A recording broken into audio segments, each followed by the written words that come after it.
Welcome to InfoWorks' first webinar, A Leader's Guide to Building Analytics Excellence. My name is Ryan Gallagher. I'm CEO of InfoWorks. In our capacity as a business, technology, and analytics consulting firm, we see on an almost daily basis the importance of data to our clients. It is a true competitive advantage to the organizations that can harness data and make business decisions based on that data. We are very fortunate to have numerous team members that make this journey into data analytics excellence much easier. One of those folks is Amy Kauppila. She's going to be speaking today. Amy has over a decade of experience in application development, data analysis in the healthcare industry. She has a Ph.D. from Vanderbilt University, where she was a professor before joining the data science community. She is a premier voice in Nashville in the data science space. I'll turn it over to her in a minute, because you came here to hear her talk and not me, but I would like to thank you all for joining us today. We hope to talk to you about your journey and see if there's a way for us to help you speed that up. Amy? Good morning. I'm excited to speak with you today about data analytics and how we can build analytics excellence into our organizations. If you have any questions as we're having this conversation today, please go ahead and enter them, and then I'll address those towards the end of our time together. During World War II, British intelligence sought to help Allied prisoners in POW camps. They did this by developing a Monopoly game, which may seem like maybe not the most likely tool for helping Allied prisoners. However, German authorities did not mind if the prisoners in their POW camps played board games. In fact, they liked it because they thought it made the prisoners easier to control. The British intelligence knew this and wanted to exploit that particular weakness in the German system. So they built into this Monopoly game lots of different pieces that were not typical for your average board game. They added in a knife blade. They added in a metal file, a compass, money that was tailored to the location of the POW camp to which the game was sent. And they even added in a silk map. The silk map was the reason that the Monopoly game was selected as opposed to any number of other games. You see, John Waddington Limited, the United Kingdom distributor of Monopoly, was an expert at printing on silk. They knew how to build a silk map so that it would be functional to the prisoners. You see, a silk map is far superior to a paper map because you can wad it up and it doesn't make any noise. It's water resistant and it doesn't wear out with repeated foldings.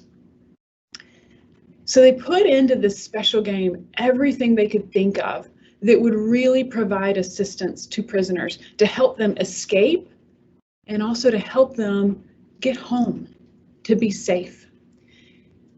But they had to make these games very similar, as a matter of fact, virtually the same as a regular Monopoly game, because you certainly don't want to advertise, hey, this is a different game.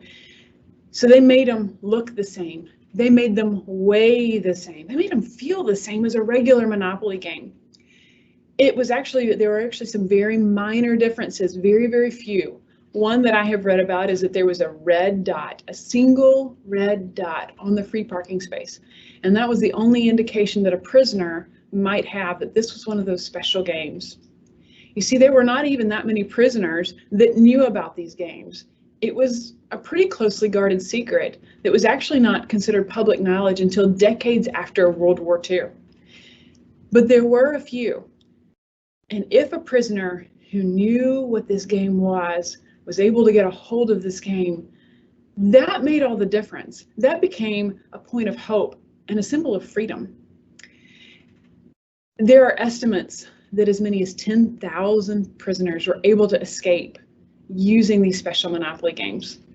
Now, it may seem a little counterintuitive to use a Monopoly game as an illustration at the beginning of a conversation about analytics, but these Monopoly games did what we hope our analytics will do. You see, these Monopoly games were simply a tool for getting information and the right equipment into the hands of the person that needed it at the right time. with our analytics, we want them to be able to give the insights that we need for our businesses. We need that information to be put into the hands of the decision makers at the moment when they need to take action. And if we're able to get that right information into the hands of the right person at the right time, that can mean a tremendous impact for our businesses. You see, our organizations have more data today than they've ever had before. There's information about internal processes, about external processes, about our clients, customers, members, all kinds of information. And that data costs money. It can cost money to maintain, it costs money to protect. We would like to be able to turn that expense into a value. Analytics gives us the ability to do that. Analytics helps us develop more understanding. We can know more about where actually are our challenges. Sometimes it can be surprisingly difficult to pinpoint exactly what the issue that we're encountering is. Analytics can also help us understand the causing reasons for that particular challenge, the underlying mechanisms. And that information can help provide an optimized solution that can help strengthen our businesses. The impact of analytics has been studied several different times. One recent study was conducted by Nucleus Research, which is a return on investment focused research firm. They published this back in 2019, and it described the impact that analytics can have on a business. It said that for every dollar that an organization invests in analytics, they can expect to receive just over $9 in return, for an ROI of over 900%, which is quite impressive. Another study, this one conducted by Cisco and Forbes, took a slightly different approach. It was published in 2018. For this study, Cisco and Forbes talked to the C-suite level personnel of over 200 large corporations in North America and in Europe. Once they had spoken with those organizations, they divided them into groups. One of the groups was the leader organizations.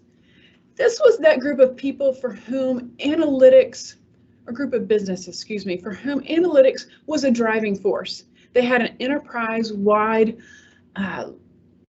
discussion of analytics, and analytics was used in the business processes of the corporations.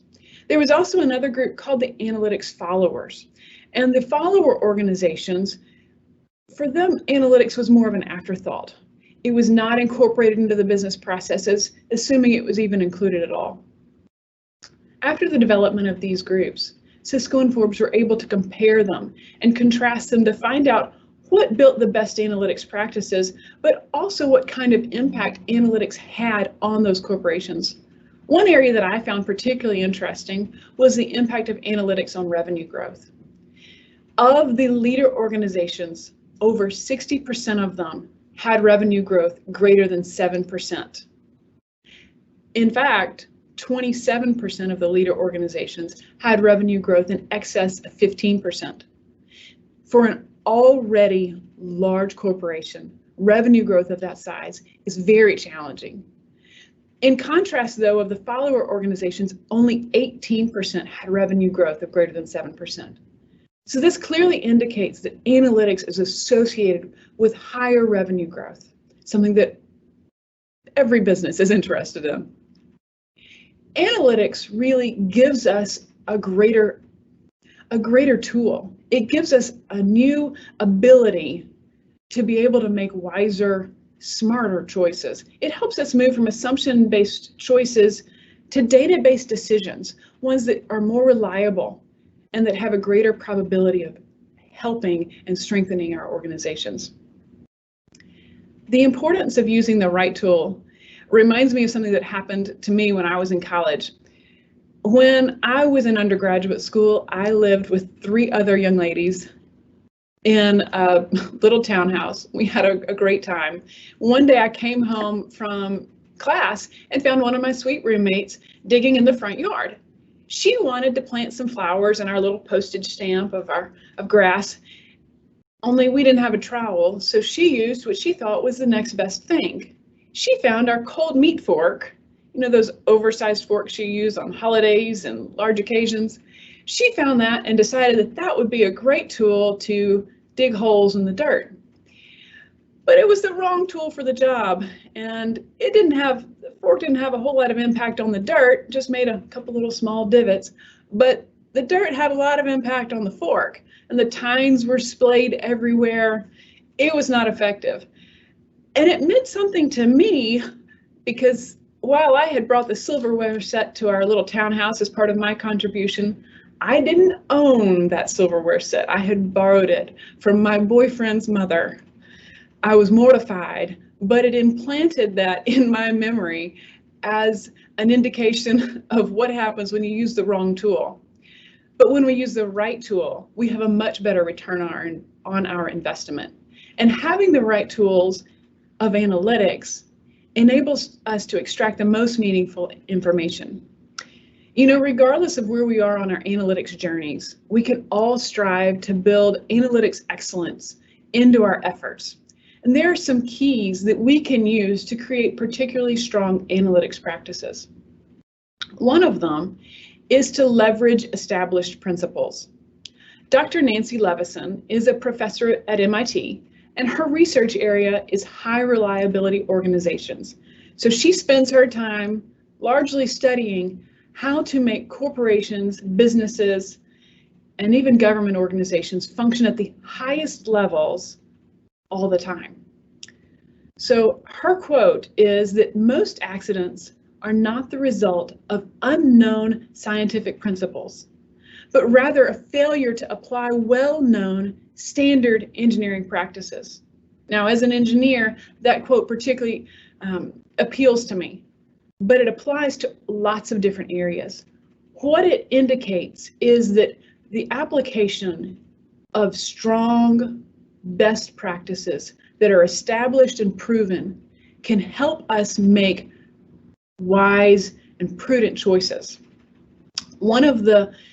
There are several tools in analytics that can be used for this. One that I particularly like is something called CRISP-DM.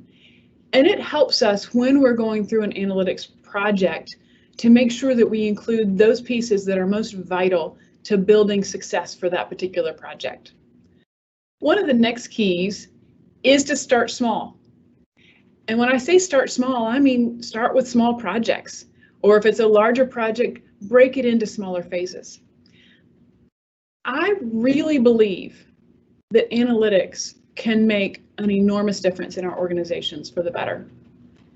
So if I believe that, it may seem a little unusual for me to recommend that we start with smaller projects.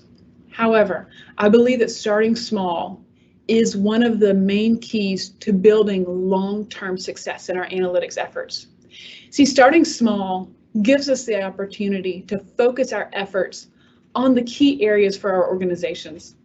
It also helps us build stakeholder buy-in and build momentum. See, some successful business transformations often happen in small increments, giving the opportunity for organizations and also for individuals to adjust to new technologies. Now, I will give the caveat, just because it's a small project doesn't necessarily mean that it has to have a small impact. Just last week, for instance, I wrapped up a project for a client.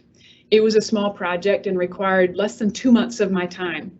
But yet at the end, I was able to provide our client with a step-by-step roadmap of how they could save over $1 million annually, just based on the insights that we were able to glean from their data using analytics.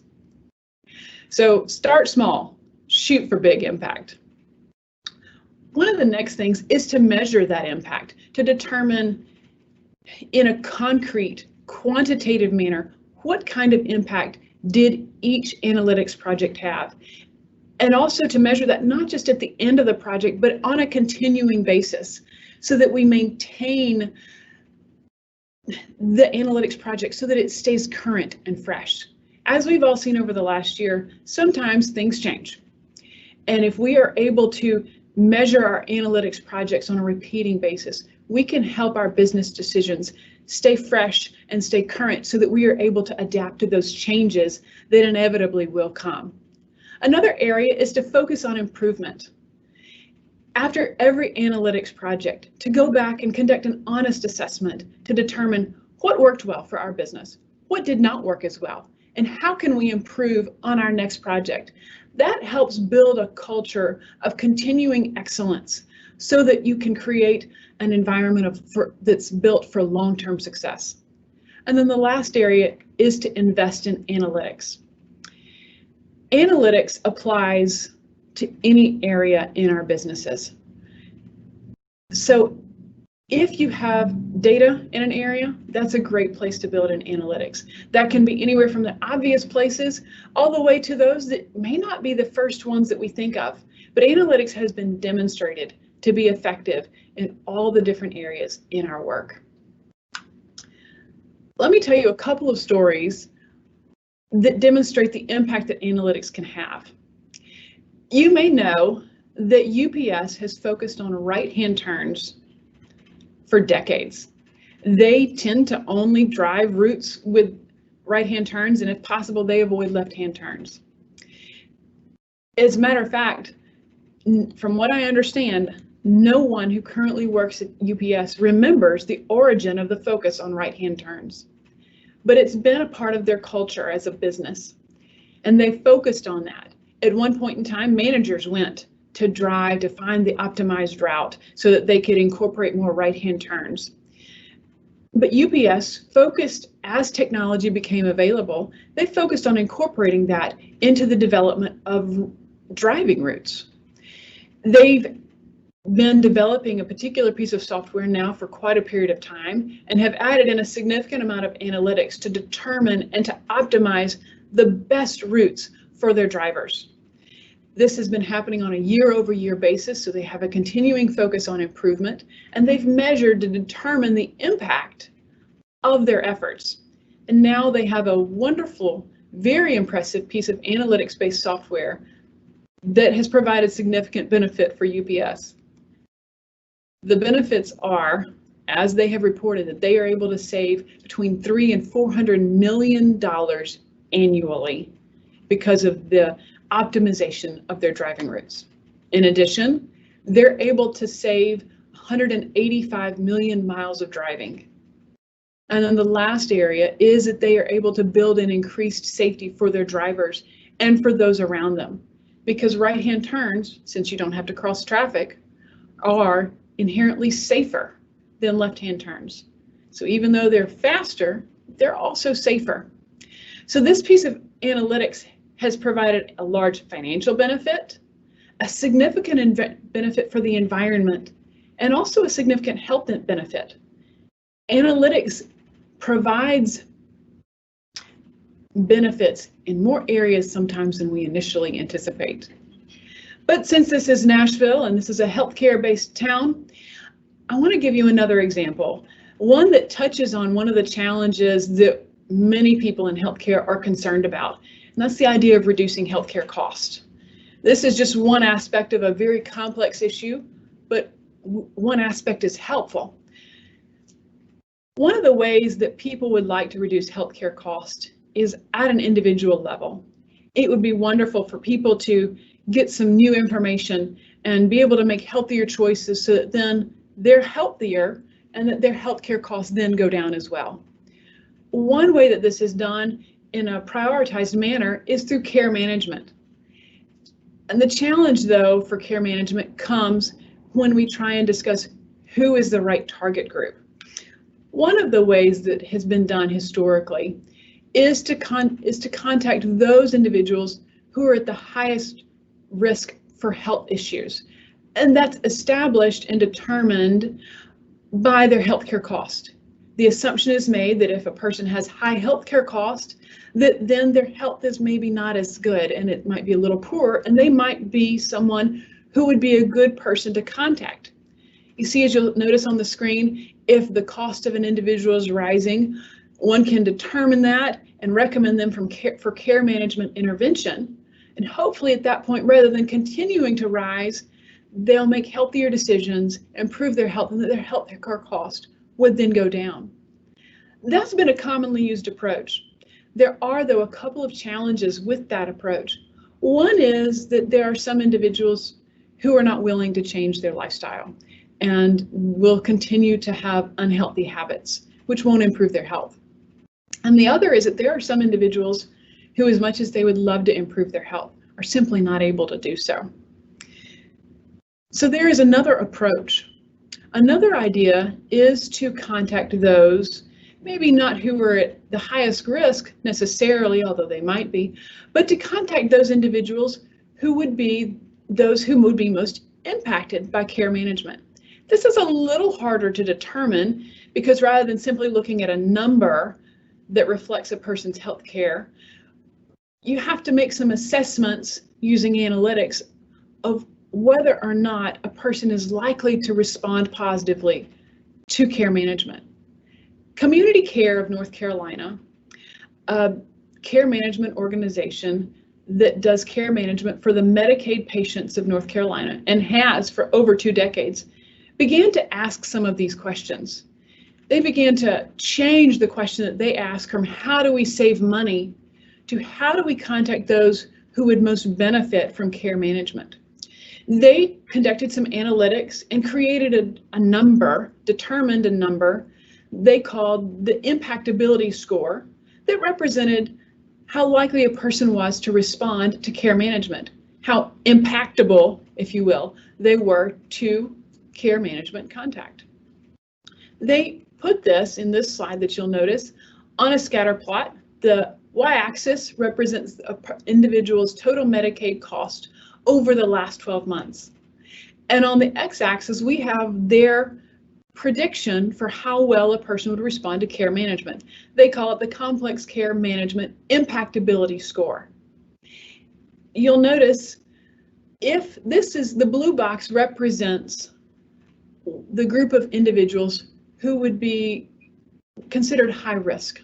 Those people who have a total Medicaid cost over the last year of $60,000. There's a number of them who have high impactability scores. As the impactability score increases, that indicates they're more likely to respond, according to CCNC's analytics, to care management. But there's also a significant portion of that group that has a rather low impactability score. And that indicates that there may be some of that care management effort that is not utilized as effectively as CCNC would like. If they were to go with the high impact approach, they would contact the members in this green box. All of those people have higher impactability scores, although not all of them have really high numbers that they've spent in the last year on their health care. Well, CCNC wanted to determine what would happen here and what the impact would be if they were to reach out to the high impact group. And so they did. This is what they came up with. This is what happened as a result of their efforts. They found that for each member that was enrolled in the high impact group for care management, they were able to save just under $1,000 per month. Now, if we annualize that for 5,000 members, that's a savings over a whole year of $59.2 million, which is wonderful. And it's 200 to 300% higher than savings. It's a 200 to 300% higher savings compared to other high-risk selection approaches. However, the important part of this is that it indicates that the health of those individuals also improved. This was reflected in other statistics. The inpatient admissions for this group was 28% lower than anticipated. Additionally, preventable inpatient readmissions were 66% lower than anticipated. This indicates that the analytics effort saved money and strongly improved the health of individuals. So analytics can have a significant impact and can be a genuine help to businesses, yes, but also to individuals. If we can examine the information that we have, if we can examine the data that we have and extract meaningful, valuable nuggets of information, and if we are able to put that insight into the hands of the right individuals at the right time so that the right decisions can be made, then we can make a difference for our organizations and businesses. Using the tool of analytics, we can bring greater success to our companies. Thank you very much. If you have any questions, I'd be happy to answer those at this time.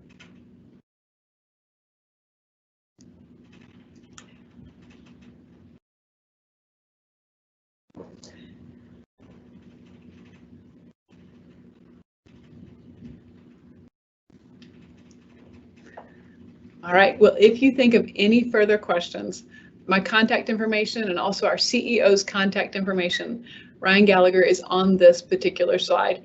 Please feel free to reach out to us. We'd be happy to help. Hope you have a wonderful day. Thank you so much for joining us.